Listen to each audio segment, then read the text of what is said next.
இன்றைக்கி வந்து நம்ம ஒரு ப்ளவுஸாக தைக்கலாம் அப்படின்ட்டு எடுத்த மெத்தடுங்க.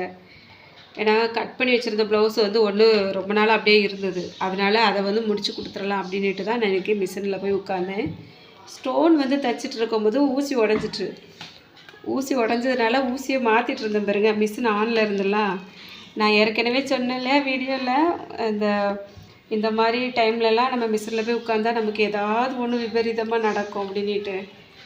அது வந்து அடிக்கடி எனக்கு ஏதாவது சின்ன சின்ன பிரச்சனைகள் வரும். ஆனால் நான் வந்து அதெல்லாம் பெருசுப்படுத்துனதே இல்லை.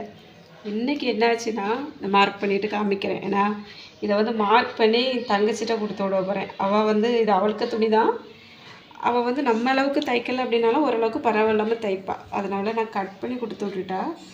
அதுக்கப்புறம் அவள் வந்து இதை தைச்சி எடுத்துருவாள். சரி, நம்மளால் தைக்க முடியலை, அவங்க துணி அவங்களாவது தைச்சி கொடுப்பாங்க இல்லையா? கட் பண்ணிட்டு காமிக்கிறேன். இருக்குல்லையா, இதில் என்னாச்சு அப்படின்னா ஊசி உடஞ்சிருந்து பாருங்க. உடஞ்சிருந்த ஊசியை வந்து நான் மாற்றிட்டு இருக்கும்போது மிஷின் வந்து தெரியாமல் கைப்பட்டு ஆன் ஆகிட்டு, ஆனில் தான் இருந்து அந்த ஒரு பட்டன் வந்து டச் ஆகி இதில் வந்து இது வந்து ஏற்கனவே லூஸ் ஆகிட்டு, இன்னொரு பேண்டேஜ் போடணும் வலிக்கு. இப்போ பாருங்கள், நீர் வந்துட்டு தான் இருக்குது. ஆனால் பேண்டேஜ் போட்டு நான் அட்ஜஸ்ட் பண்ணியிருக்கேன். இப்போ நிறைய பட்டிருக்கும் போல். நீர் வந்துட்டே தான் இருக்குமா? ஹாஸ்பிட்டல் போவோம். பேண்டேஜ் போட்டால் சரியாயிருன்ட்டு நினச்சேன். அந்த டைமில் பார்க்கல. சரி, 10 மணிக்கே பட்டுச்சா? இப்போ இது பார்த்திங்கன்னா இந்த அளவுக்கு ஊசி வந்து அந்த உடஞ்சி ஊசி குத்துறதுனால அப்படி ஒரு டைமுக்கு இன்னொரு டைம் அப்படி 2 டைம் வந்து சதக்கிட்டு ஒரே இடத்துல இப்படி குத்தி கிழிச்சிட்டு இங்கேருந்து இங்கே வரைக்கும். நமக்கு மட்டும்தான் ஏன் இப்படி நடக்குதுன்னே தெரியல. உண்மையிலே மனசு ரொம்ப வேதனையாக இருக்குது. நமக்கு யாரோ என்னவோ பண்ணிட்டாங்களோ, சூனியம் வச்சுட்டாங்களோ அப்படிலாம் நினைக்க ஆரம்பிக்கு. இப்போ இதை வந்து கட் பண்ணி தங்கச்சிட்ட கொடுத்து விட்டு போகிறேன். கட் பண்ணாக்கே கஷ்டமாக தான் இருக்குது. ஆனால் எப்போவாவது ஒருக்கா ஊசி வந்து கையில் படம் லைட்டாக ஒரு கவனக்குறவுனால படம், இந்த கையில் வந்து படம். அதனால் பெரிய இதாகிட்டு இந்த பக்கம் பாதிப்பு இருக்காது.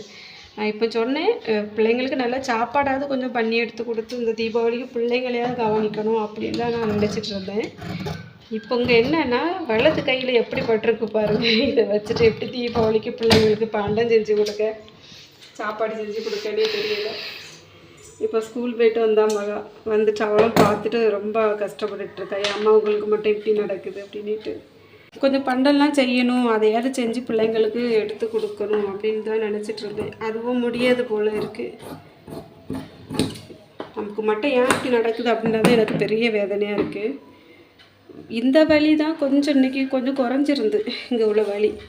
அப்போ நான் என்ன நினச்சேன்னா, சரி பரவாயில்ல, அப்போ கட் பண்ணி வச்சுருக்க ப்ளவுஸ் வந்து நம்ம தைச்சி கொடுத்துடலாம். ஏன்னா கட் பண்ணி வச்சதுன்னா கொஞ்சம் தைச்சிடலாம் அப்படி நினச்சிட்டு தான் நான் வந்து இது பண்ணேன். கரெக்டாக இப்படி மாட்டிட்டு இந்த மாதிரிலாம் இருந்தால் எப்படிங்க மனசு வந்து ஒரு தைரியமாக இருக்கும்.